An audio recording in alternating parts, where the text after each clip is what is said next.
Assalamualaikum warahmatullahi wabarakatuh. Kembali lagi dengan saya, Maito Nolandari. Pada kesempatan ini saya akan melanjutkan tugas laporan baca buku The Honest Truth About Dishonesty pada bab ke-10 secara keseluruhan menurut pemahaman saya sendiri. Oke, langsung saja.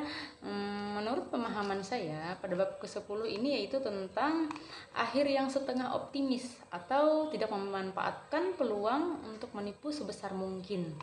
Nah, jadi di sini penulis mengatakan bahwa sebagian besar orang memang melakukan kecurangan, tetapi tidak sebesar yang mereka bisa. Nah, jadi mereka hanya curang sampai pada titik yang masih bisa mereka rasionalisasi, supaya mereka bisa merasa bahwa diri mereka adalah orang yang baik. Jadi manusia bukan sepenuhnya jujur, tapi juga tidak sepenuhnya penipu besar. Nah, di sini mengapa orang tidak menipu semaksimal mungkin? Nah, orang tidak akan menipu atau tidak akan curang total karena ada batas moral. Jadi di dalam diri mereka itu ada batas moralnya. Mereka ingin mengambil keuntungan, tetapi juga tetap ingin merasa bahwa diri mereka adalah sebagai orang yang baik. Jadi dorongan untuk menjaga citra diri lebih kuat dibandingkan dorongan mendapatkan keuntungan yang besar dari kecurangan tadi.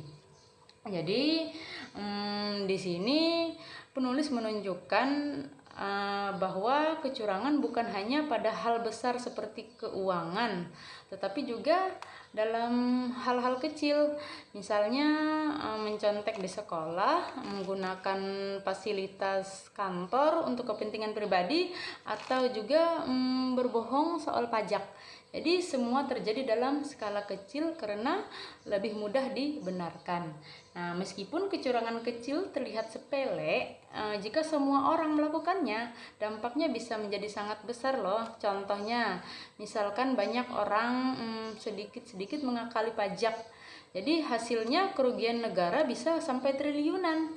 Jadi masalahnya bukan hanya satu penipu besar, tapi banyak orang yang melakukan kecurangan yang kecil.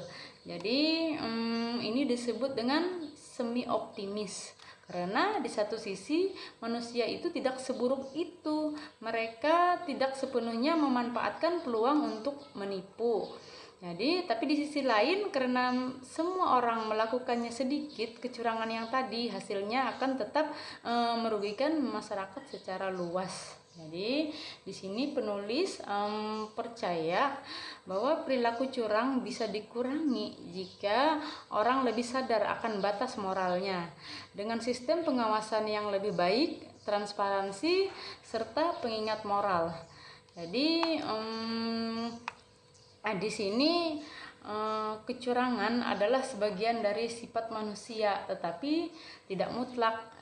Dengan memahami psikologi di balik kecurangan dan menciptakan aturan lingkungan yang mendukung kejujuran, kita bisa mengurangi perilaku ini. Jadi itu saja menurut pemahaman saya pada bab ke-10 ini. Salah kurangnya saya mohon maaf. Atas perhatiannya saya ucapkan terima kasih. Wassalamualaikum warahmatullahi wabarakatuh.